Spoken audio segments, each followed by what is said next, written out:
private equity firms in the US are sitting on a trillion-dollar debt bomb, and when it explodes, the shockwaves won't stop at Wall Street. It could dry up global credit, trigger job losses, and rattle emerging markets like India. The scariest part? Almost no one is talking about it. It felt far away. Wall Street, American banks, Lehman Brothers. But here's the truth. The same tricks are back. Only this time, they're wrapped in a shiny new package. And the impact? It won't stay overseas. Back in 2008, banks gave out risky home loans.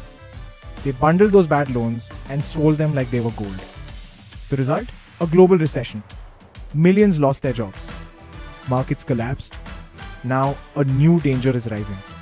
But this time, it's not about home loans. It's about thousands of companies owned by something called private equity. Let's break that down with a simple example. Think of private equity as a group of rich investors.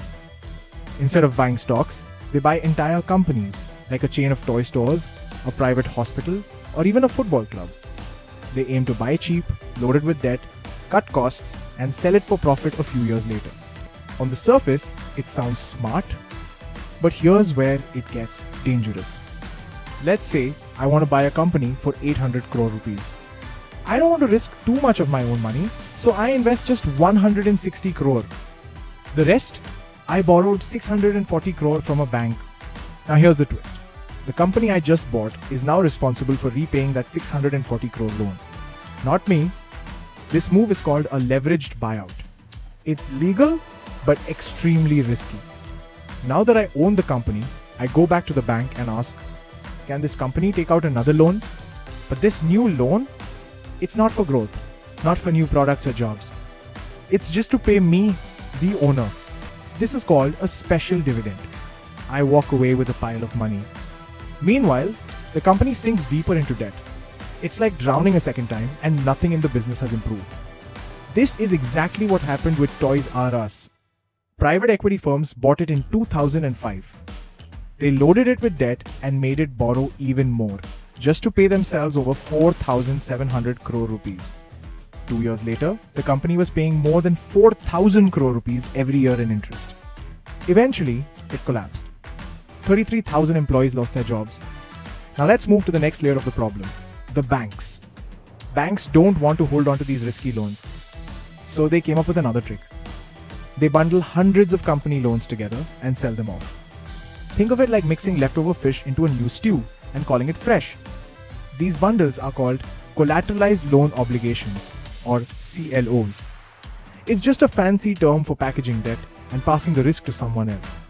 But here's where it gets even trickier. They split these bundles into layers. The top layer, it's rated AAA. It looks super safe. Pension funds buy it, the kind that manages your retirement money. They're only allowed to invest in what seems low risk. The middle layer, medium risk, goes to insurance companies. And the bottom layer, that's the junk. It's sold to hedge funds willing to bet big for big returns.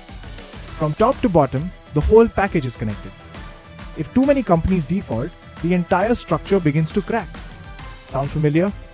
It should, because in 2008, it was the same trick, just with home loans instead of company loans. People didn't see the hidden risk, and we all remember what happened next. So why should you care today?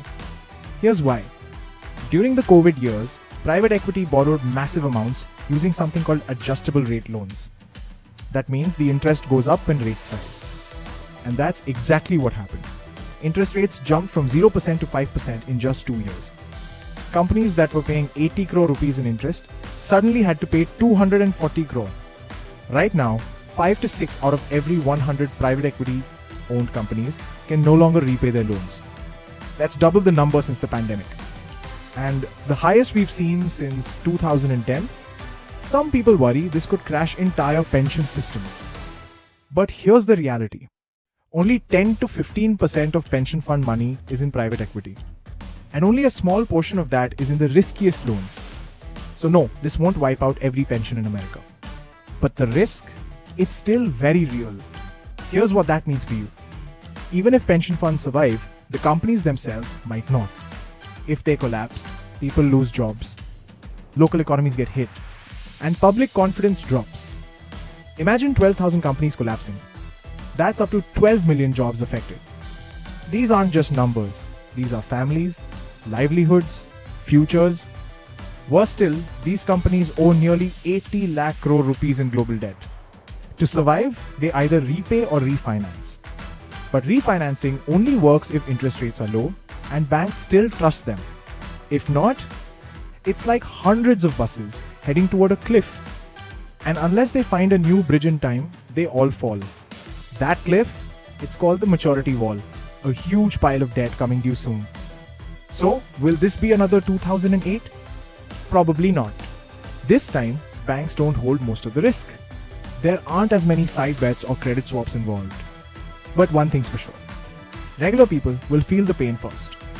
The real danger? The risk is hiding in plain sight. And the people who benefit the most are working hard to keep it in the shadows. Let's talk about why this keeps happening.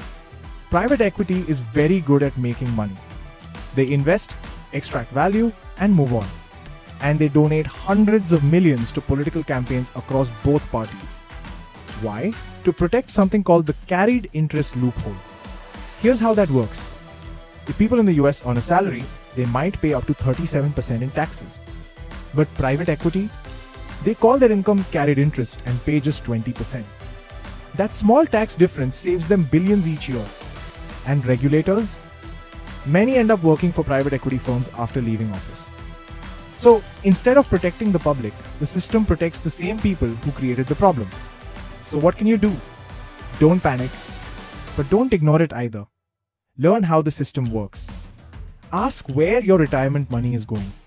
Demand transparency. And don't let complicated terms or big names stop you from asking tough questions.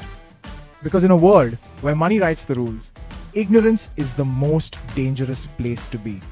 If you found this video valuable, take a second to like, share, and subscribe. It helps this channel bring more truth, more clarity, and more power to people like you. Let me know in the comments. Do you think we're heading toward another crash? Until next time, stay aware, stay sharp.